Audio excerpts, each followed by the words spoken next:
Welcome back to the Keiser Report. I'm Max Keiser. Time now to turn to crowdfunding pioneer Simon Dixon, founder of one of the first equity crowdfunding platforms in the world, banktothefuture.com. Simon, welcome back to the Keiser Report. Good to be here. Thanks, Max. Simon, let's talk about crowdfunding for a second, because it's ready now to take the leap forward to being really relevant. I mean, the current platforms, the equity platforms here in the UK, there are a couple that gotten a little attention. There's yours, and the rewards-based crowdfunding sites in the US. They're really building on technology that was 15 years old. I remember I filed a patent on crowdfunding back in the year 2000 and never really got involved in it until now, because with cryptocurrencies, finally crowdfunding is ready to take a leap forward and realize its true potential. And as you wrote the book here, Bank to the Future. You practically invented crowdfunding, equity crowdfunding here in the UK. You are the man. Now with cryptocurrencies, are we ready to see the true potential? None of these posers and Johnny-come-latelys and idiots that are currently in the space. This is true. Bank to the Future, Startcoin, cryptocurrency. Cryptocurrency can take us to the next level. Simon, your thoughts?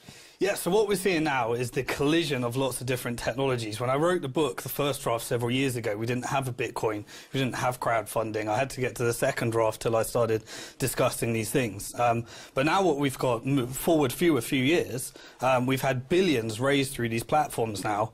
We've had markets like Bitcoin, which is now a $5 billion market. And we're seeing these different technologies now colliding. In the book, I remember talking about the three things that need to change. You've got banks that own people's money, as you saw in Cyprus. Now we've got people that own their own money through their digital wallets in their phones.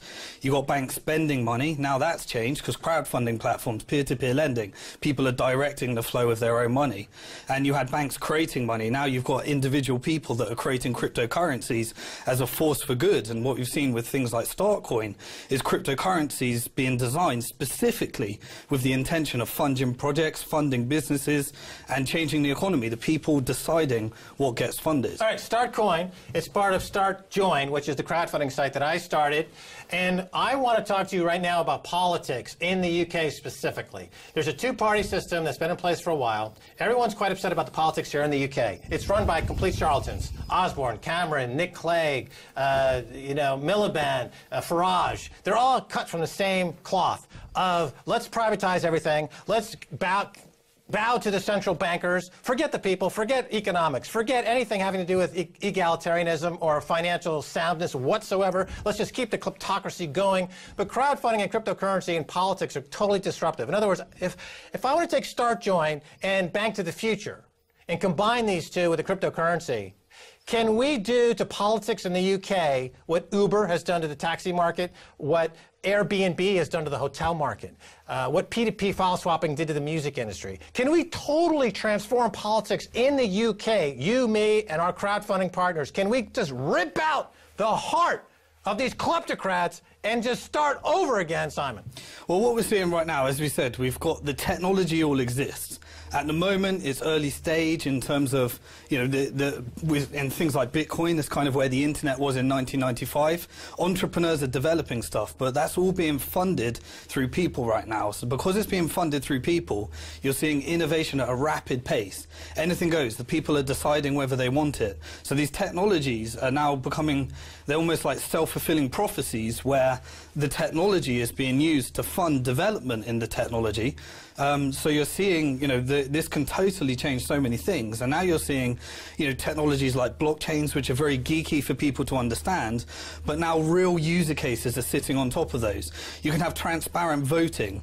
You can have political campaigns being funded through the crowd. Yeah, let me stop you right there. Transparency in voting. Political campaigns funded through the crowd. I'm crowdfunding a legal opinion with our lawyers at StartJoin right now to come back to us and say, okay, here's a current UK campaign finance law.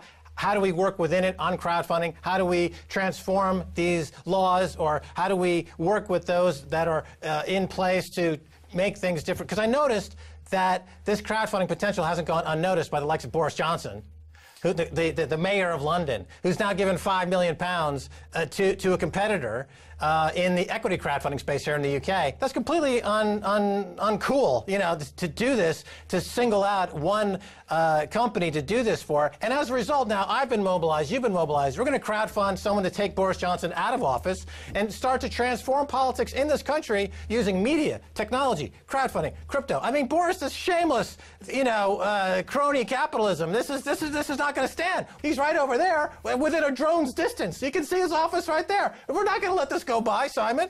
Well, one of the things that's happened over the last years is I've been invited everywhere from governments, politicians, to talk about crowdfunding. In fact, I was invited to lunch earlier this year in that building with Boris Johnson, and at the time he didn't know what crowdfunding was. You know, I was telling him about crowdfunding, the potential it can have for London, the potential for economic growth. And I remember it was only he loved the Bank to the Future brand, and the very next month he launched the Bus to the Future brand, and he's now, you know, talking about crowdfunding. I haven't received any credit for that, so I'd love to get my credit still.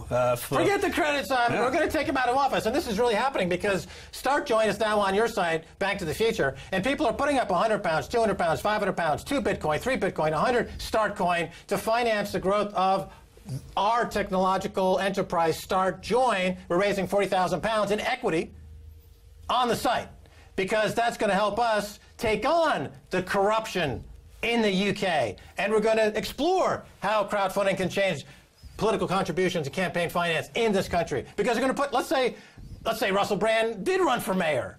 How do we make that happen for real? We want somebody who's going to represent the people, not someone who's going to represent foreign interests and bankers like Boris Johnson, right? Well, the key to all of this is that crowdfunding, digital currencies, it opens up the purse strings. It's financial inclusion that we haven't seen before.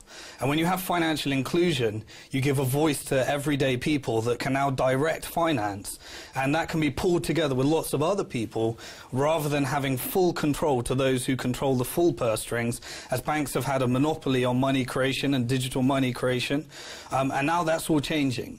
And that's the trend that we're seeing right now. And that's where, and you know, we're at this infancy right now. People need to participate in these platforms. They need to have their voice. They need to get engaged. And the whole infrastructure is being built as we speak. Yeah, I want to emphasize the point that this is a revolution that's really happening, not in name, but in actuality. And to underscore this point, you have technologies and platforms like Uber, which is totally transforming the global taxi market with 1 million new jobs created for drivers around the world as a result. Just did a deal on Wall Street worth $40 billion. Airbnb, transforming the hotel industry around the world. They're worth many billions of dollars. You've got the P2P file swapping, totally transformed the music industry, totally transformed the video industry.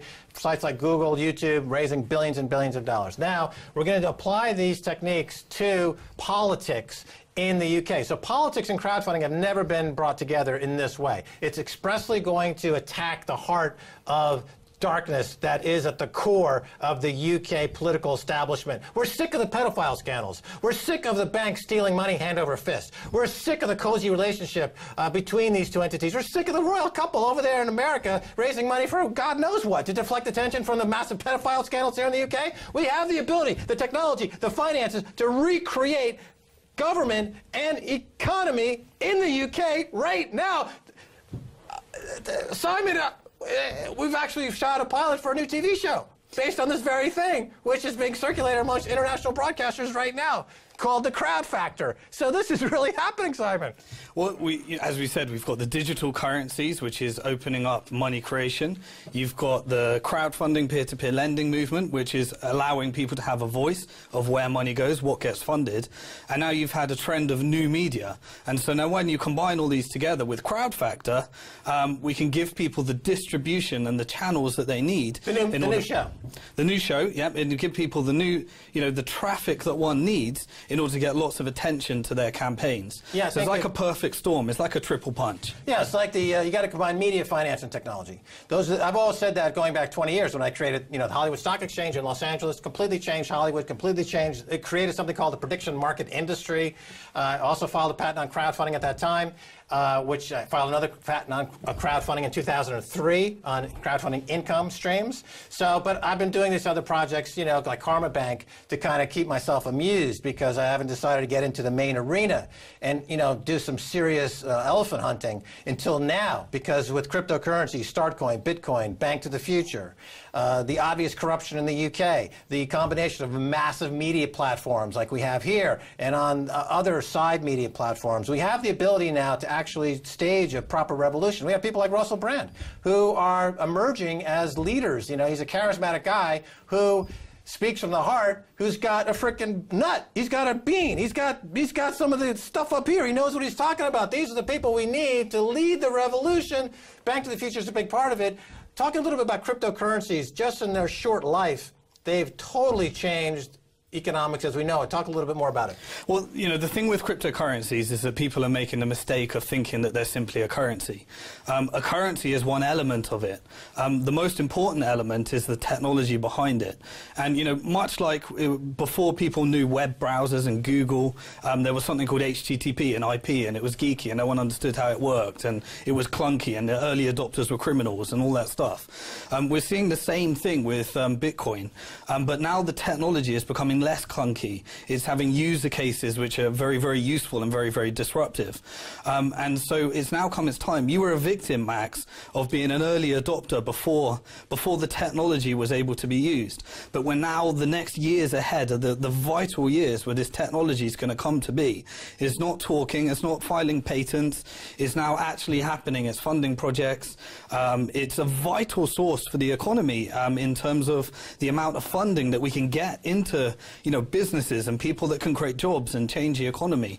If you look at the real economy is laying off. You're seeing, you know, Lloyds Bank laying off 2,000 staff. You're seeing different financial institutions doing all this. In the Bitcoin economy, people are hiring accountants like crazy. They're hiring bankers like crazy, utilizing that knowledge that they had for something less corrupt and more productive. Yeah, you know, I was early on a lot of these ideas. You know, the innovators are the guys with the arrows in their back, they say, because they're trailing a new path. And I've always allowed my visions and ideas to take me forward, even if it might be ahead of the crowd and even too far ahead of the crowd. But I think you make a good point there, that now, finally, all these things are converging into this magical moment, this once-in-a-100 years moment, where the people are anxious for a change. The government is too busy scratching each other's back, or in this country, doing something a lot more intimate than that, to allow for any change, and the technology is there and it's cheap. So I look forward to things going forward from here. Simon Dixon, you obviously are practically the inventor of equity crowdfunding here in the UK. Kudos to that. We'll have you on again soon. Thanks for having me, Max. All right, well, that's going to do it for this episode of the Kaiser Report with me, Max Kaiser, and Stacey Herbert. I'd like to thank our guest, Simon Dixon of banktothefuture.com. This is the seminal book written on the topic. If you'd like to get in touch, tweet us at Kaiser Report. Until next time, bye, y'all.